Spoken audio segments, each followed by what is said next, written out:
우리들이 하루에 몇 번이나 CCTV에 찍힌다고 생각하십니까? 2011년도에 있던 자료만 보더라도 국가위원회가 조사를 했더니 수도권 시민들의 경우 하루 평균 83번이나 CCTV에 찍힌다고 합니다. 그러니까 길을 나서면 9초마다 한 번씩 CCTV에 잡힌다고도 말을 합니다. 지하철을 환승할 때는 50여 차례, 백화점에서 3시간을 돌게 되면 45차례나 CCTV에 찍힌다는 겁니다. 여기다 CCTV의 성능까지 나날이 진보해서 사생활 침해에 대한 우려, 인권의 문제까지도 갈수록 관심이 높아지고 있습니다. 또 해외에서 또 우리나라에서도 때때로 이러한 논란이 문제가 돼서 법적 문제까지도 나가고 있습니다. 한 인터넷 신문에서 선정한 세계에서 가장 멍청한 도둑이라는 남아공의 도둑이 선정되었는데 그는 중범죄를 저질러서 교도소에서 오랫동안 복역한 뒤 출소했습니다. 근데 나오자마자 또다시 상점을 털었습니다. 근데 근거를 털어 나오다가 구석에 달려있는 CCTV를 발견했습니다. 그래서 그 도둑이 야 여기다 CCTV를 달아놨네 하면서 내가 이 CCTV를 떼어가면은 지가 어떻게 하겠어? 하고 어리석게도 그 CCTV 카메라만 띄어갖고 갔다는 겁니다. 교도소에 오래 있어서 본능적으로 CCTV가 자신을 찍고 있다는 것을 알았기 때문입니다. 그런데 문제는 그 자료가 컴퓨터에 저장된다는, 즉 하드에 기록된다는 사실을 미처 깨닫지 못했습니다. 그래서 이 경찰은 저장된 영상을 통해서 이 용의자의 신병을 확보하고 빠르게 체포해서 감옥에서 나온 지 얼마 되지 않아 도로 감옥행을 가고 말았다는 사실을 우리가 깨닫게 됩니다. 옛날부터 꿩 사냥꾼들은 꿩을 사냥할 때 그가 도망갈 때 땅을 파고 머리를 묻는다는 걸 압니다. 사냥꾼이 보이지 않기 위해서 자기의 머리를 땅에다가 파묻으면 나를 쫓던 사람들 혹은 동물들이 자기를 못 본다고 착각을 하는 겁니다. 아기들도 가끔 그러죠. 자기가 보이지 않으면 다른 사람들이 자기를 못 본다고 착각을 합니다. 그럼에도 불구하고 이 모든 것들이 얼마나 어리석은지를 잘 압니다. 전제했듯 CCTV가 세계 곳곳에서 특별히 우리나라는 땅덩어리도 넓지 않고 기술도 발전하여서 어느 곳에 있어도 CCTV에 찍히지 않고는 배길 수 없는 그러한 세상에서 살고 있다는 사실을 우리가 인식하든 그렇지 않든 알기 때문입니다. 하나님은 우리의 모든 것을 알고 계십니다. 사람들에게는 악한 마음과 죄가 없을 수도 없고 단점과 문제점도 있다는 것을 하나님도 아십니다. 마치 카메라만 없애면 하드에 우리의 내용들이 기록되지 않는다고 착각했던 그 어리석은 도둑처럼 우리는 혹시 그렇게 살아가고 있는 것은 아닌지, 오늘 본문은 우리에게 하나님 앞에 참회의 그러한 내용을 찬양하는 참회 시의 성격의 그러한 내용입니다. 그래서 저는 오늘 이 시편 106편 말씀을 중심으로 하늘의 눈과 CCTV 이런 제목으로 말씀을 나누고자 합니다. 구약 성경 내내 그리고 또 사실 신약 성경 이후에도 사람들은 하나님 앞에서 마치 하나님이 나타나시지 않고 하나님이 역사하시지 않고 어떤 특별한 계시나 조명이나 이런 따위에 하나님께서 짠 하고 나타나시지만 않으면 아무 일이 없다고 생각하고 착각을 하고 살아가는 경우를 많이 보게 됩니다. 특별히 구약 성경에 그러한 일들이 너무도 많이 나타나죠. 하나님께서 모세라는 지도자를 통해서 그의 형인 아론과 더불어 그 100만 명이 넘는 사람들이라고 알려진 그 히브리 사람들을 이끌고 출애굽을 하게 됩니다. 아니 감히 세계 최고의 제국이었던 이집트, 애굽의 왕이었던 바로 앞에서, 그 파라오 앞에서 10가지 기적을 보여주십니다. 그러니 어지간하지 않으면 그 세계 최고의 대제국의 아주 최고 통수권자였던 바로가 어떻게 자기들이 노예처럼 다루고 있던 이 히브리 사람들을 나가라 했겠습니까?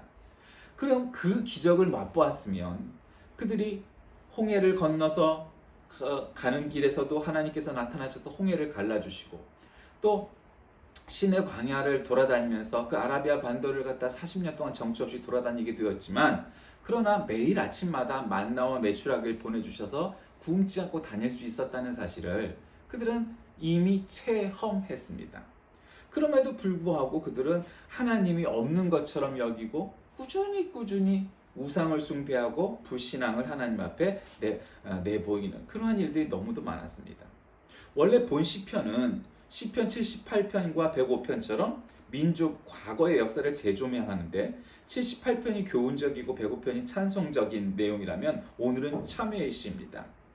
오늘 본문의 내용이 할렐루야로 시작합니다. 할렐루야라는 건 뭡니까? 야라는 야훼의 뜻이고, 그러니까 할렐루야는 하나님을 찬양하라, 야훼를 찬양하라, 여호와를 찬양하라, 이런 말입니다.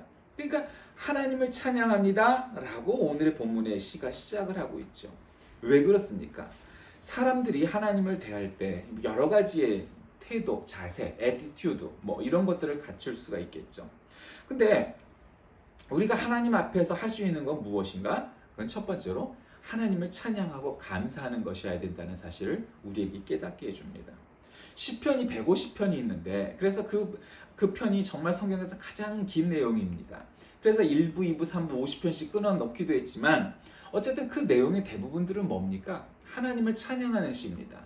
그것을 아주 긍정적으로 찬양하든 아니면 부정적인 입장에서 하나님 내가 이런 죄를 지었습니다, 참회합니다 뭐라고 하든 간에, 근데 그 찬양이, 이 찬양시들의 대부분은 어떤 내용입니까? 할렐루야와 같이 하나님을 찬양하고 하나님의 성호를, 하나님의 이름을 높이고 하나님의 은혜를 사모하고 하나님의 은혜에 감사한다는 내용으로 시작하기 마련입니다.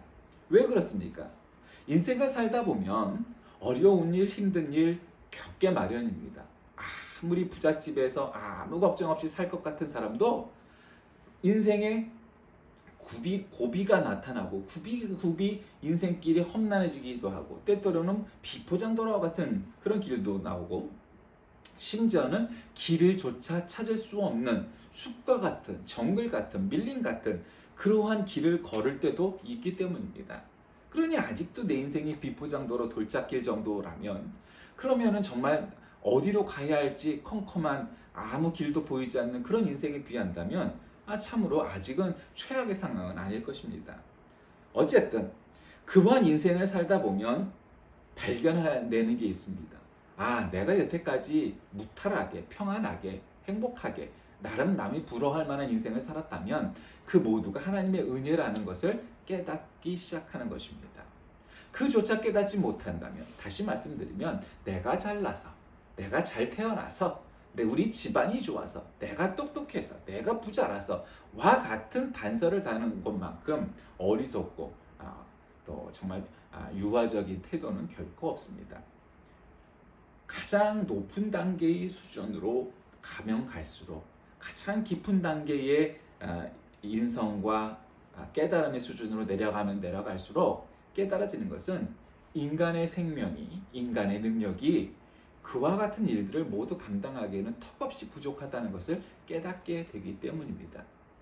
과학 문명이 어마어마하게 발전했습니다. 우리 보통 사람들이 생각하기도 어려울 만큼 이미 68년도에 달나라에 갔던 기술이 인간에게 있었습니다.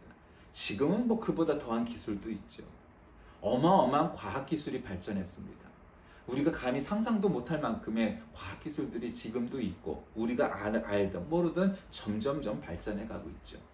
그럼 그와 같은 과학기술이 그렇게 많이 발전하니까 우리의 인생에 앞으로 다가올 일들을 모두 예측하고 AI가 등장해서 우리의 인생의 길라잡이가 되어서 내비게이션처럼 우리의 인생의 갈 길들을 밝혀주고 가리켜주고, 문제가 생겼을 때 해결하게 해주고, 모두 그런다면 어쩌면 과학기술 혹은 AI 이런 기술들이 신을 대체한다고 생각하는 사람이 있을 수도 있을 겁니다.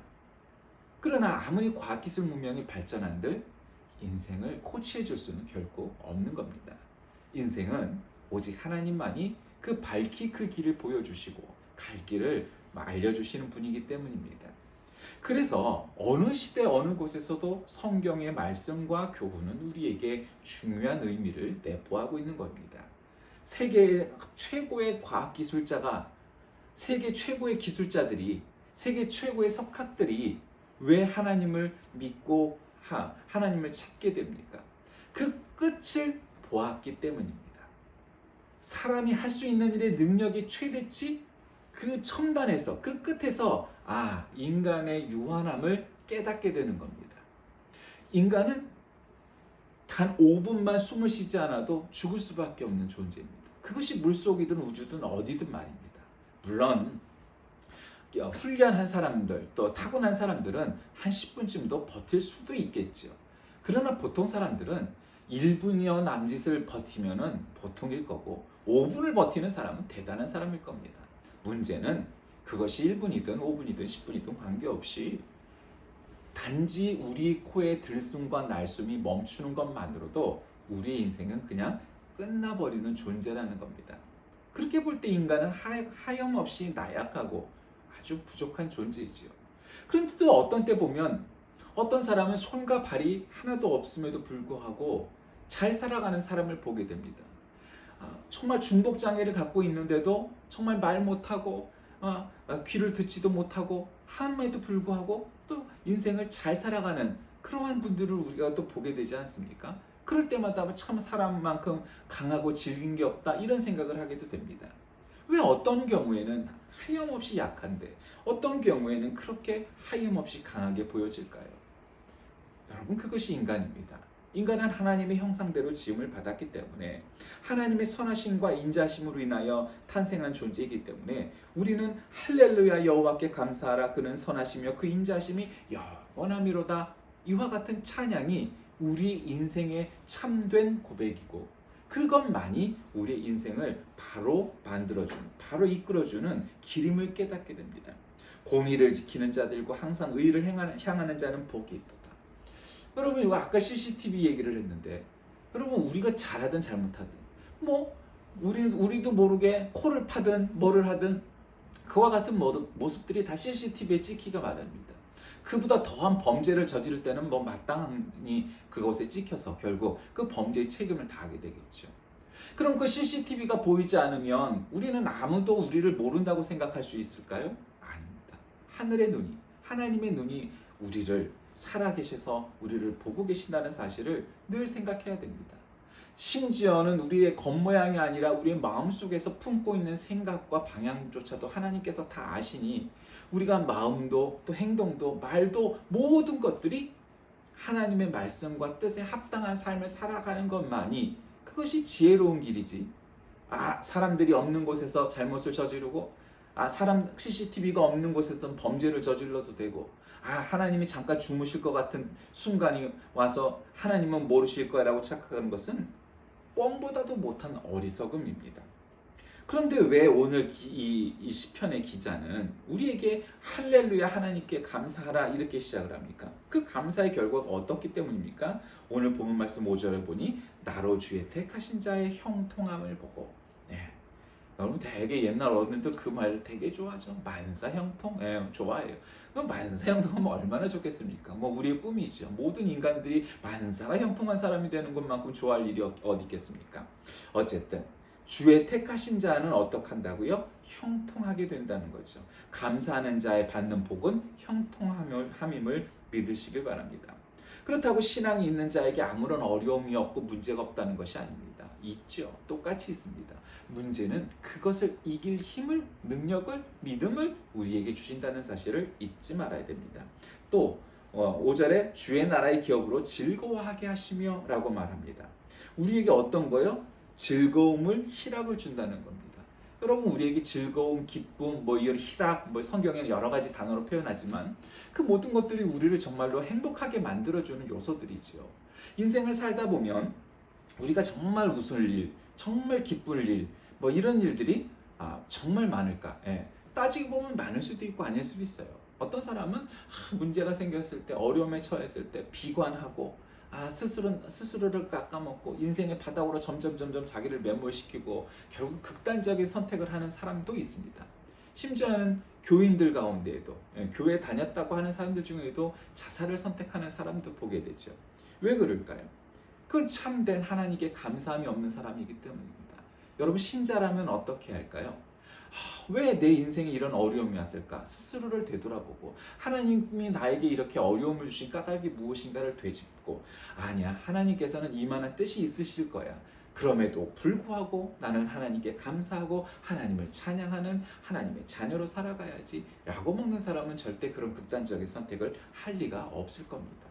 그리고 그와 같은 믿음은 우리에게 삶의 행복, 즐거움, 희락, 기쁨을 주는 일이 될 겁니다. 그리고 또 5절에 또 뭐라고 합니까? 기업과 함께 자랑하게 하소서. 여기서 말하는 기업은 회사를 얘기하는 게 아니죠. 물론 회사도 포함되지만 하나님께서 우리에게 주신 기업이 있죠. 옛날에 농사를 짓던 사람들에게 땅이 그의 기업입니다. 또 목축을 하던 사람들에게는 양과 염소, 소와 같은 들짐승들이 그런 육축들이 기업이 되겠죠. 그리고 모든 부모에게 자녀들이 기업입니다. 그리고 모든 사람마다 하나님께서 우리에게 주신 달란트들이 있고 그것이 우리의 기업이 될 겁니다. 그러므로 하나님께서 우리에게 주신 그 기업과 함께 자랑하는 삶을 살 수 있게 만들어주는 것이 바로 하나님께서 우리에게 주신 일들입니다. 교회 여러분, 우리는 어떻게 하나님 앞에 감사하며 살 수 있겠습니까? 오늘 주님께서는 우리에게 우리의 삶 가운데 여러 가지 인생의 구비가 있고 고비가 있고 또 계곡이 있고 그런 것들을 겪어야만 하는 것임을 우리 스스로가 알게 됩니다. 그래도 남이 보기에 뭐 큰 고난은 없었어 하는 삶조차도 그 안을 들여다보면은 어려움이 다 있게 마련입니다. 그 순간순간마다 문제가 생기죠. 근데 문제는 하나님께서 지금도 살아계셔서 우리를 불꽃같이 눈을 뜨고 바라보신다는 사실을 잊지 말아야 합니다. 에이, 주일이 아니니까. 주일날만 예배드리는 날만 신자가 되고 그와 같은 삶을 사는 것은 아주 마땅치 않은 일입니다. 주일이 아니어도 월요일부터 토요일까지도 하나님은 우리와 동행하시고 우리와 함께 하시고 우리를 하늘의 눈이 쳐다보고 있다는 사실을 잊지 마시기 바랍니다. 사람들이 말합니다. 자녀를 키우면서 자녀들이 야 일찍 들어와야지. 7시까지 들어와, 8시까지 들어와, 9시까지 들어와. 그러면 그 아이가 8시까지 들어오고 9시까지 들어오면 사고를 안 치나요? 낮에 사고 칠 텐데 밤에만 사고를 치나요? 물론 확률이 줄어들 수는 있겠죠. 그걸 어떻게 합니까? 할 수가 없죠.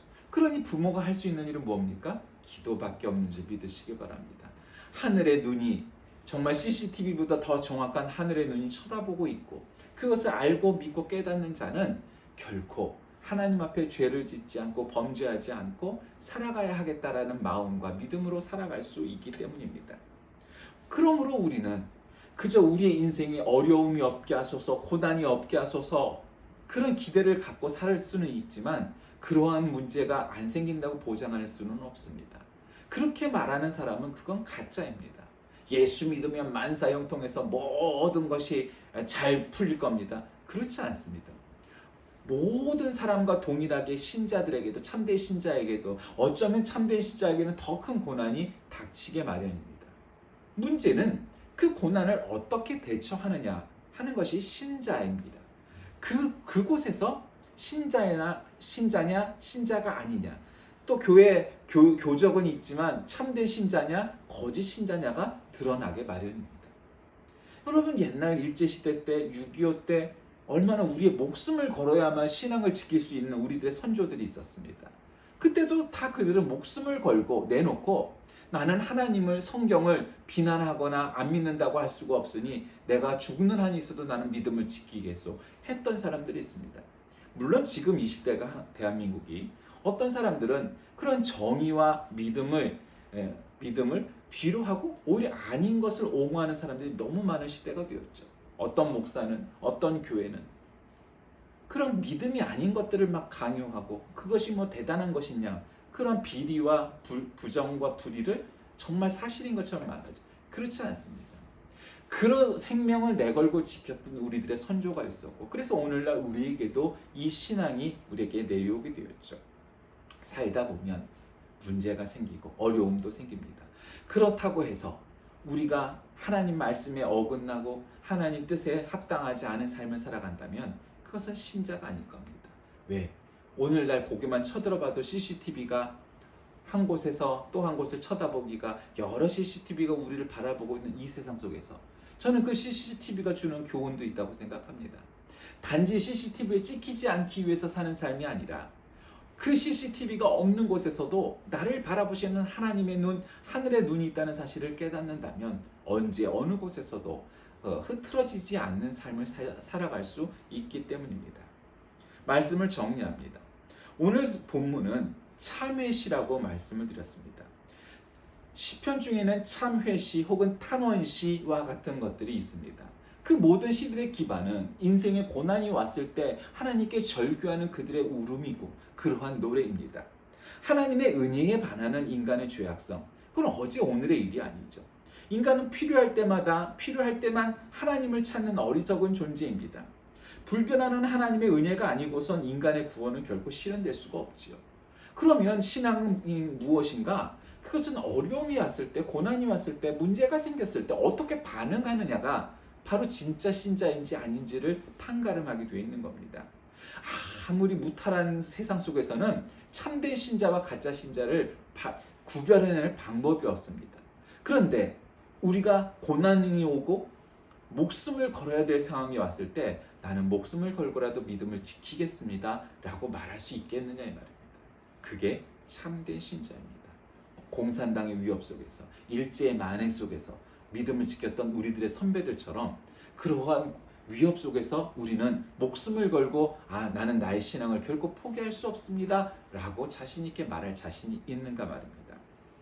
절기가 되면 교회에서는 절기 헌금을 보통 하는 것이 보통이죠. 절기 때 헌금을 하기보다 몇 주 앞서서 미리 헌금을 한 뒤 그 헌금을 절기 때 유효적절하게 사용한다면 그 절기의 의미가 더욱 깊어질 겁니다. 다시 말씀드리면 성탄절에 성탄 감사 헌금을 하는데 성탄이 오기 전에 미리 성탄 감사 헌금을 해서 성탄절에 우리들의 이웃이나 도움을 필요로 하는 곳에 쓸 수 있다면 더 값진 일이 아닐까 말입니다. 여러분의 삶은 어떠십니까? 여러분은 CCTV나 하늘의 눈을 두려워서 그저 소극적으로 안 들키기 위해서 노력합니까? 안 들키는 것 갖고는 그 문제의 해결책이 되지 못할 겁니다. 보다 적극적으로 그것이 있음을 깨달았기에 거기에 합당하게 절대로 걸릴 필요가 없는 그러한 당당한 삶을 살아가는 것이 참된 지혜자일 겁니다. 오늘 본시를 통해서 이 시인 기자는 출애굽부터 가나안까지 이스라엘이 보여준 악의와 배은망덕, 교만과 불성신, 그런 불신앙 등을 언급하면서 하나님의 용서를 구합니다. 하나님의 은혜와 자비는 영원토록 변함이 없으신 반면 인생은 늘 변덕스러운 모습을 보인다는 것을 말해줍니다. 이 죄악 많은 세상에서 의롭게만 살기 어려운 일이지만 하나님께서 기뻐하시는 자는 늘 하나님 앞에 회개하고 죄를 용서받는 생활을 영위하여 늘 하나님 앞에 구원받은 성도로서 하나님의 자녀로서 합당한 삶의 자세를 터득하고 살아가는 사람입니다. 하늘에 눈이 있기에 CCTV가 있기에 우리가 거기에 합당한 삶을 살아가는 것에서 끝나지 않고 더 적극적으로 하나님의 뜻에 합당한 삶을 살아가는 사람, 바로 그런 사람이 참된 그리스도인입니다. 여러분의 삶은 단지 CCTV 카메라를 두려워하며 안 지키려고 노력하는 삶입니까? 아니면 보다 적극적으로 하늘에 눈이 계시기에 그 카메라가 어디에 있든 관계없이 우리들의 생각과 말과 행동이 하나님 보시기에 참 아름답고 칭찬받을 만한 삶을 살아가고 있는 삶입니까? 우리가 택하고 선택하여 정말 어떤 삶을 살든지 하나님께 칭찬받는 저와 여러분이 다 되시길 주의 이름으로 간절히 기도합니다. 살아계신 하나님, 하늘의 눈이 시퍼렇게 살아있음을 늘 잊지 않게 하시고 우리 주변에 있는 CCTV 카메라보다 더한 하나님의 눈이 있다는 것을 깨닫게 하셔서 늘 하나님 앞에 말씀에 합당한 죄악을 저지르지 않고 서로 그럼에도 불구하고 하나님께 참된 회개와 용서를 받는 삶을 살게 하셔서 정말로 하나님의 자녀로서 합당한 삶을 사는 우리 모두가 되게 하여 주옵소서. 예수님의 이름으로 간절히 기도드립니다. 아멘.